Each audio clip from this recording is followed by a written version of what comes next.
오늘 함께 보실 말씀은 창세기 3장 6절에서 8절 말씀입니다.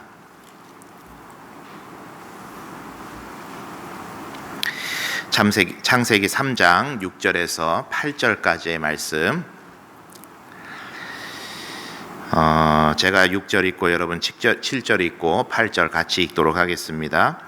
여자가 그 나무를 본즉 먹음직도 하고 보암직도 하고 지혜롭게 할 만큼 탐스럽기도 한 나무인지라. 여자가 그 열매를 따먹고 자기와 함께 있는 남편에게도 주매 그도 먹은지라.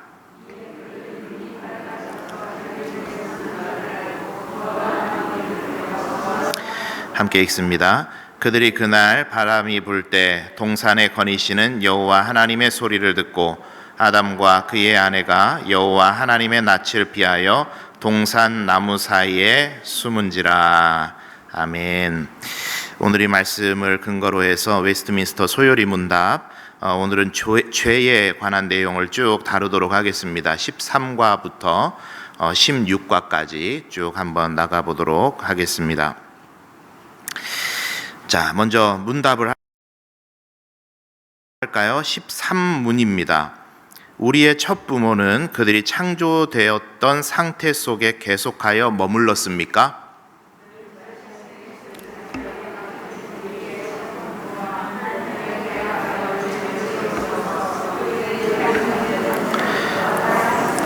예, 첫 부모 그랬는데 이제 조금 번역이 오래된 웨스트민스터 번역본들은 시조 이렇게 번역을 했고 그 말뜻이 우리 한글로는 이제 첫 부모가 되겠죠. 그래서 첫 부모라 그렇게 최근에는 해석을 하고 있습니다. 우리의 첫 부모 아담과 하와는 그들이 창조되었던 상태 속에서 계속해서 그 상태 그대로 머물렀을까? 그에 대한 답은 자신의 뜻의 자유에 맡겨진 우리의 첫 부모는 하나님께 대항하여 죄를 지음으로써 그들이 창조된 상태로부터 타락했다, 그렇게 이야기를 하죠. 그들 자신의 뜻의 자유에 맡겨진, 이거를 네 글자로 뭐라 그럴까요? 자유의지, 이렇게 표현을 할 수가 있겠죠. 하나님께서는 인간을 만드실 때 분명하게 자유의지를 주셨습니다. 이 자유의지는 자유롭게 선택할 수 있는 능력이고 권리입니다. 그렇죠? 그런데 이 자유롭게 선택할 수 있는 능력과 권리는 단 한 가지 경우에 있어서 제약을 받았어요. 그게 여러분 뭘까요? 하나님과의 약속의 제한을 받았죠. 하나님과의 약속. 이것이 이전 시간에 살펴봤던 하나님께서 사람과 맺은 생명 언약, 행위 언약이었습니다. 그래서 하나님께서는 동산 중앙에 선악을 알게 하는 나무를 두시고 그것을 절대로 먹지 말고 그것 외에는 다 너희들 마음대로 해라, 그렇게 명령을 하셨습니다. 이것이 성경이 말하는 인간의 자유의지입니다. 하나님의 약속 안에서 자유, 이것이 인간의 자유의지, 곧 성경이 말하는 자유의지예요. 한 청년이 저한테 물은 적이 있습니다. 이 청년도 와서 저한테 질문을 하기를, 목사님, 저 교회 안 다니는 제 친구가 어디서 듣고 저한테 물어본 건데 제가 답변을 못했어요. 그렇게 하면서 저한테 물었어요. 질문인즉 예수님을 믿으면 자유한다고 하던데, 예수 믿으면 자유하다고 하던데 왜 이렇게 하지 말라는 게 교회는 맞냐? 그죠? 술 마시지 마라, 담배 피지 마라, 또 주일날은 교회 무조건 와야 된다, 뭐 이런 제약사항이 많다는 거죠. 자유는 뭐가 자유예요? 내 맘대로 하는 게 자유인데 교회에서는 틀에 딱 갖추어서 뭐 이거 해라 저거 하지 마라 하는 게 너무 많다라는 거예요. 그러니까 이 말이 도대체 무슨 말이냐, 예수 믿으면 자유해진다는 말이 무슨 말이냐, 그렇게 이 친구가, 믿지 않는 친구가 청년한테, 믿는 청년한테 질문을 한 거예요. 그리고 이 청년이 저한테 질문을 한 겁니다. 청년으로서 할 만한 제법 신선한 질문이었다 싶어요. 그래서 제가 대답을 그렇게 해줬습니다. 그 자유라는 것은 아무렇게나 해도 되는 자유가 아니라 복음 안에서, 하나님 안에서의 자유를 말하는 것이다. 그러니까 이 청년이 어디서 많이 속된 말로 이제 주워 듣기는 했는데 이제 제대로 듣지는 못했던 것이죠. 그 자유라는 것은 아무렇게나 해도 되는 자유가 아니라 복음 안에서, 하나님 안에서 자유로운 것이다, 그렇게 설명을 했습니다. 그러면서 제가 예로 들어준 것이 예수님께서 비유를 그렇게 하시잖아요. 우리 안에 양입니다. 우리 안에 양, 울타리 안에 양. 양은 우리 밖을 나가서 모든 것을 할 수 있는 것이 자유라고 생각해요. 저 깜깜한 숲풀에도 들어가 보고, 날아다니는 나비도 쫓아가 보고, 저 졸졸 흐르는 시냇물에도 내 맘대로 한번 가보고, 그런 게 자유라고 생각을 해요. 그래서 어떻게 했어요? 울타리를 한 마리가 뛰어넘었어요. 그런데 가보니, 집 떠나면 뭐라고요? 고생이다. 집 떠나면 고생인데 가보니 위험한 게 너무 많은 거예요. 어두컴컴해지니까 늑대의 소리가 들려. 항상 목자가 먹여주는 대로만 먹었는데 내 스스로 먹이를 찾아보려니까 너무 힘들어. 너무 많은, 그리고 광야는 어때요? 낮과 밤의 온도 차이가 굉장히 많이 나거든요. 굉장히 힘들어. 주변에 양들이 있어야 같이 부둥켜 안고 체온을 유지하는데 그게 안 돼요. 너무 힘들고 어려운 거예요. 얼마나 고달프고 힘들고 위험한 것인지를 나가서 아는 거죠. 그래서 그 목자가 어떻게 하죠? 99마리의 양 울타리 안에 있는 양들을 두고 그 울타리 밖을 나간 양 한 마리를 찾아서 나서는 거예요. 그게 하나님께서 우리에게 주시는 자유입니다. 하나님의 은혜 안에, 하나님의 말씀 안에, 하나님의 법도 안에 자유를 누리는 것. 하나님께서 이런 자유를 우리들에게 주셨는데 이 자유의지를 악한 사단이 악을 선택하도록 사람을 인도하게 되죠. 그래서 최초의 인간인 아담의 범죄는 동력 원인, 즉 그러니까 죄를 짓게끔 했던 에너지 원, 힘이 무엇이냐, 그것을 크게 두 가지로 구분을 하는데, 하나는 사탄의 인도와 또 하나는 인간의 의도적 선택이었다, 그렇게 이야기를 해요. 그러니까 이렇게 부딪혀야 불꽃이 나는 것처럼 사탄이 인간을 유혹했고 인도했고, 그리고 그것을 의지적으로 선택했던 인간의 선택에 의해서 최초의 범죄가 일어나게 됐다는 겁니다. 그런데 이제 사람들의 특징은 뭐냐? 죄된 본성을 가진 사람들의 특징은 자꾸 핑계를 대죠. 이 사탄이 나를 인도해가지고 내가 범죄하게 됐단 말이죠. 오늘 본문에도 하는 이야기가 뭡니까? 하와가 먼저 따먹고 아담이 이끌려 갔는데 아담이 뭐라 그러죠? 하나님께서 주신 이 여자가, 죄송합니다, 이쪽으로 한 게 아니고 하나님께서 주신 이 여자가 저를 유혹해가지고 제가 깜짝 놀랐네요. 제가 이렇게 된 겁니다. 그렇게 핑계를 대는 거예요. 그렇다고 여러분 아담이 거기서 자유로워질 수 있습니까? 그렇지 않아요. 여러분, 금괴가 들어있는 좋은 금고가 이렇게 있어요. 공은진 권사님께서 저한테 목사님 이거 열어드릴 테니까 가져가세요. 그리고 금고를 딱 열어주셨어요. 그리고 제가 그 금고 안에 있는 금괴를 가지고 도망을 갔어요. 잡혔습니다. 그러면 아니요, 저는 죄 없어요. 공 권사님이 열어주셔가지고 저는 가져간 것 뿐이에요. 그게 됩니까? 안 돼요. 저에게는 그게 열려있지만 가져갈 수 있는 능력도 있고 가져가지 않는 것을 선택할 의지도 저한테 있어요. 그래서 사단이 하와를, 인간을 그 자리로 인도한 것과 더불어서 인간의 의도적 선택이 만나서 이 자유의지가 오염되고 거기에서부터 최초의 범죄가 시작되었다라는 겁니다.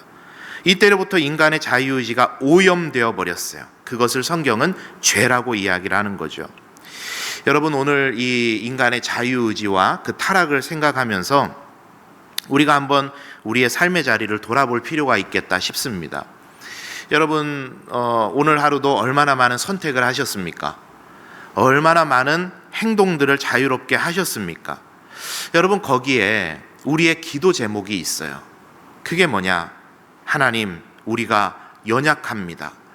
우리가 최선을 다해서 선을 선택할 생각을 하고 선을 선택할 그런 마음을 가지고 있기는 있지만, 하나님 우리가 너무 연약하여서 순간순간마다 절대선을 선택할 능력 없이 훼손되어 버려서 하나님 우리가 죄악된 길을 선택하고 하나님을 떠난 삶을 선택하고 자유를 빙자한 방종을 선택하면서 하나님 우리가 그렇게 살아갈 수밖에 없는 연약한 인생입니다. 하나님, 성령님 우리를 도와주시고 우리의 생각을 주장해 주셔서 바른 선택, 바른 생각, 바른 길을 갈 수 있도록 자유롭게 가지만 그 자유로움을 성령님께서 인도해 주셔서 하나님 기뻐하시는 길을 갈 수 있도록 우리를 도와주십시오. 그러한 기도 제목이 우리들에게 있어야만 되는 겁니다. 우리 사랑하는 성도님들, 우리가 연약함을 하나님 앞에 토로하고 말씀드리고 그리고 진정으로 나아갈 때 성령께서는 우리의 삶을 도와주시고 인도해 주실 줄 믿습니다. 그런 은혜 가운데 살아가시는 우리 성도님들 되시기를 바랍니다. 우리 14문으로 넘어가 보겠습니다. 그렇다면 죄란 무엇인가 답해 보도록 하겠습니다. 시작.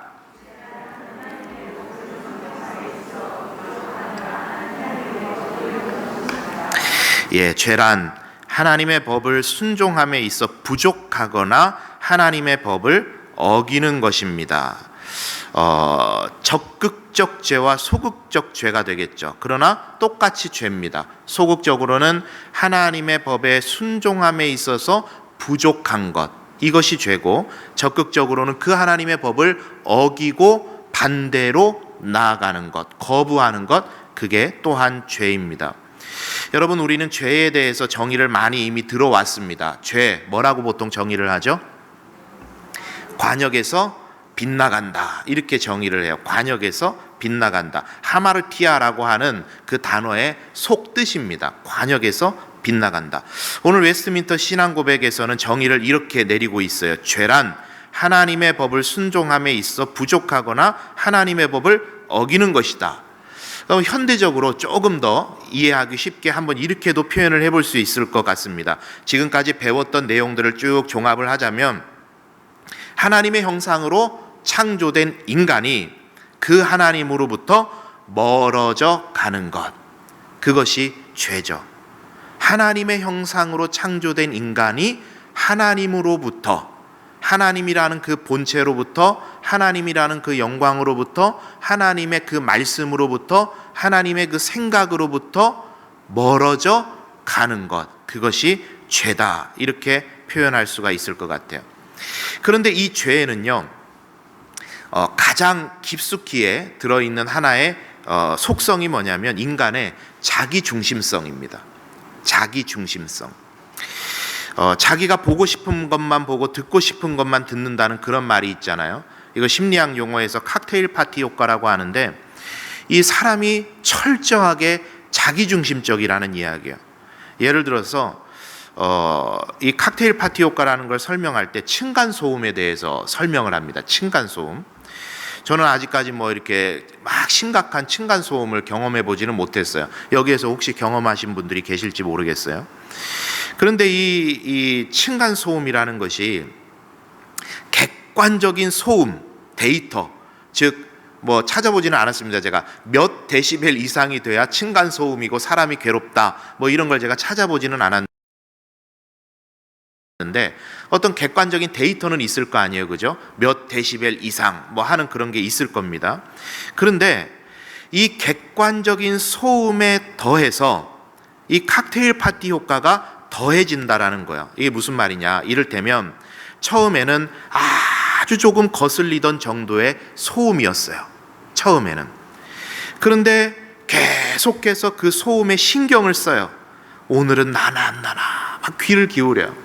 오늘은 밤에 자는데 밤에 자면서도 이게 들리나 안 들리나 막 귀를 기울여요. 집중을 막 하다 보면은요, 이 소음이 객관적으로 사람들이 느끼는 것보다 훨씬 더 크게 들린다는 거죠. 그러니까 주변에 귀뚜라미 울음소리도 있고 차 지나가는 소리도 있고 얼마나 많은 소리가 있습니까? 그런데 거기에 집중되기를 시작하면은 오직 그 소리만 내 귀에 막 들려온다라는 거예요. 예전에 그 세상에 이런 일이었나 뭐 그런 걸 보는데 이 층 간에 갈등이 있었어요. 갈등이 있었는데 이분이 아주머니께서 온종일 악취가 너무 난다고 그렇게 해서 제보를 한 거예요. 그래서 사람들이 와서 냄새를 맡아보고 해도 아무런 냄새가 안 나요. 그런데 나중에 알고 보니까 그게 피존 냄새였던가 무슨 냄새였는데 그것 때문에 막 병원 치료를 받고 막 호흡기 관련 질환이 오고 막 그랬다라는 겁니다. 그런데 뭐 기계를 갖다가 측정을 해보고 다른 일반인들이 와서 있어보고 그래도 그런 악취가 전혀 안 나는데, 그런데 나중에 밝혀진 원인이 이제 그게 명확하게 이게 딱 잘라 밝혀지지는 않는 건데, 심리학자가 와서 이렇게 상담을 해보고 하는 과정 중에서 아래층 사람과의 갈등 때문에 그게 너무 부각돼서 그렇게 됐다라는 거죠. 이것이 인간의 자기 중심성의 하나의 표현법입니다. 하나님께 창조된 인간의 원 상태는 하나님 중심이었어요. 그게 하나님께서 만드신 인간의 원래 상태입니다. 하나님 중심, 그리고 그분과의 언약, 약속 중심이었어요. 동산 중앙에 선악을 알게 하는 나무의 역할이 바로 그거였던 거죠. 바라보고 정신 차리는 용도입니다. 그것을 바라보고 하나님께서 하지 말라고 하신 일이 있지, 하나님께서 하라고 하신 일이 있지, 그것을 항상 생각하는 용도가 동산 중앙에 심겨져 있었던 선악을 알게 하는 나무인 거예요. 정신 차리라는 거죠. 예전에 그 웃긴 급훈이라고 해서 회자됐던 적들이 있었는데 되게 웃기더라고요. 급훈이 2호선을 타자. 서울대가 2호선에 있거든요. 그래서 2호선을 타자. 급훈이 폭이란 배추를 셀 때나 있는 말이다. 엄마가 보고 있다. 옆반 정복. 대학의 문은 좁지만 우리는 날씬하다. 대학 가서 미팅할래, 공장 가서 미싱할래. 열심히 공부하면 배우자 얼굴이 바뀐다. 이런 게 이제 꽤 오래된 자료예요. 이거 회자됐던 적이 있단 말이죠. 이게 뭐죠, 여러분? 딴 생각하다가도 웃자고 하는 그런 표현입니다만은 딴 생각하고 있다가도 급훈을 한번 바라보고 정신 차리라는 이야기 아니에요? 여러분, 그런 것입니다.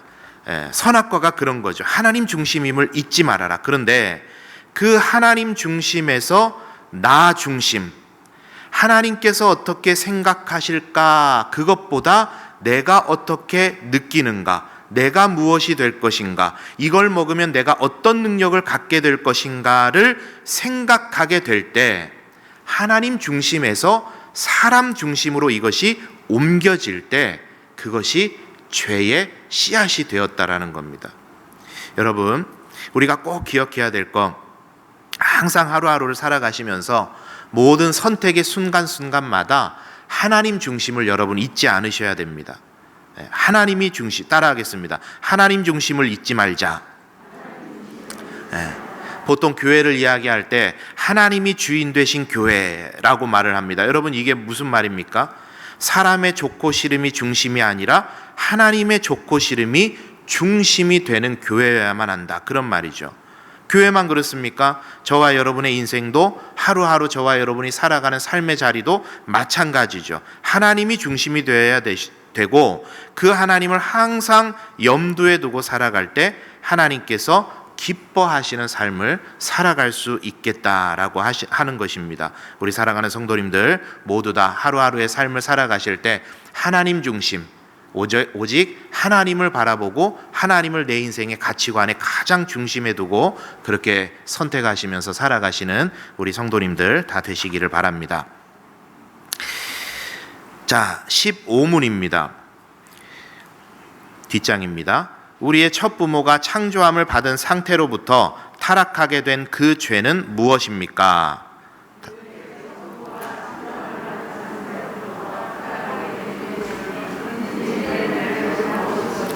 금지된 열매를 먹은 것이다.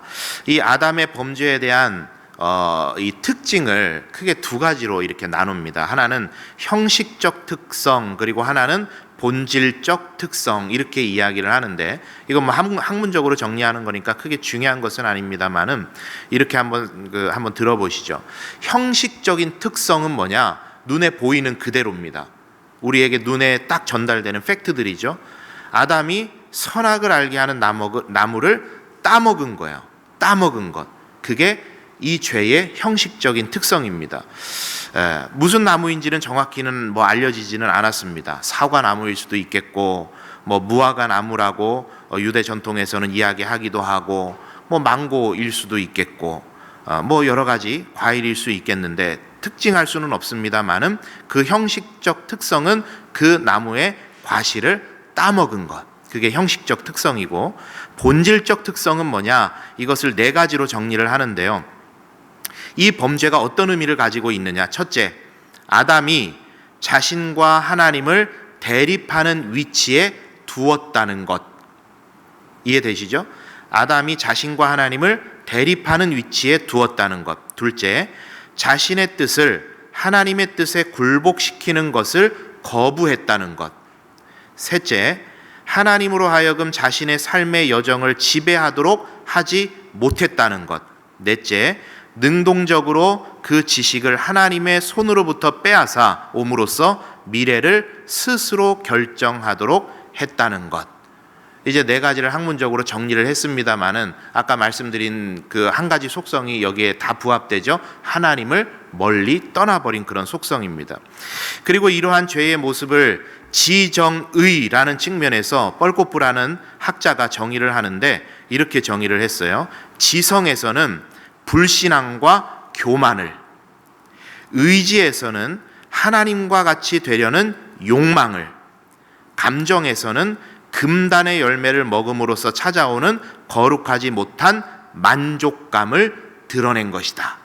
이렇게 다시 한번 말씀드릴게요. 지성에서는 불신앙과 교만을, 의지에서는 하나님과 같이 되려는 욕망을, 감정에서는 금단의 열매를 먹음으로써 찾아오는 거룩하지 못한 만족감을 드러내려는 시도였다. 이것이 죄의 속성이다. 이렇게 말을 하죠. 그래서 아담의 범죄는 인간의 지정의를 모두 무너뜨렸다. 그렇게 우리는 이해를 하는 겁니다. 이것이 우리가 가지고 살아가는 죄성입니다. 자, 마지막으로 이제 16번째 문답을 읽어보도록 하겠습니다. 모든 인류는 아담의 첫 범죄에서 타락했습니까?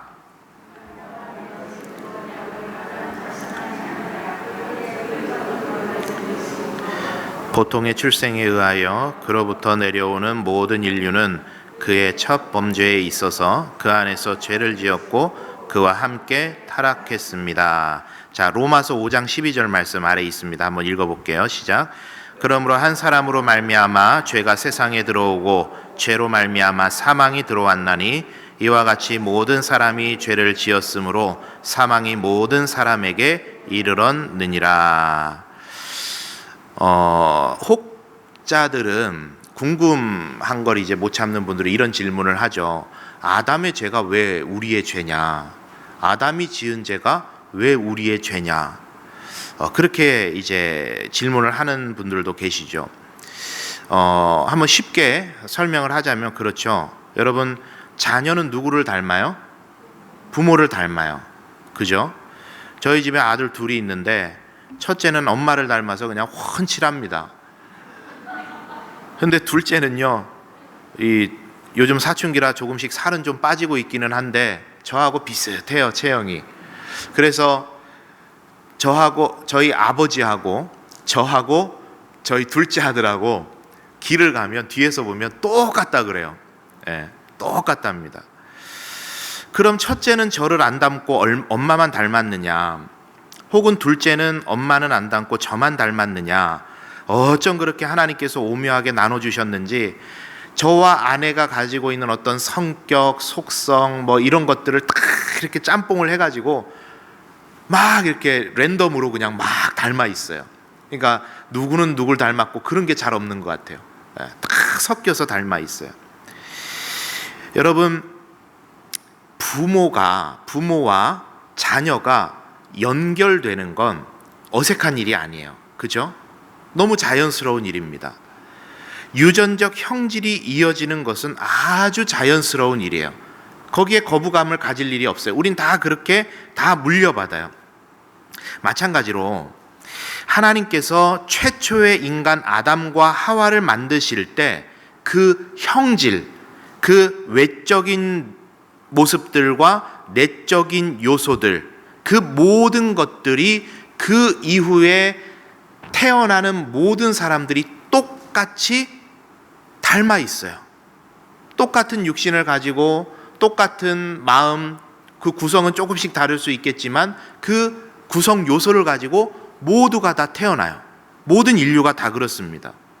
그리고 하나님께서 첫 사람과 세우신 행위 언약, 생명 언약이 아담과 하와에게만 있는 언약이 아니라 그 이후에 태어나는 모든 후손에게도 동일하게 유효합니다. 그렇죠? 이 행위 언약 가운데 우리가 살고 있어요. 그래서 하나님께서는 하나님의 명령 안에 살아갈 때 너희들에게 복을 주시겠다라고 하시는 것이 아담과 하와에게만이 아니라 우리들에게도 동일하게 약속해 주시는 약속이라는 겁니다.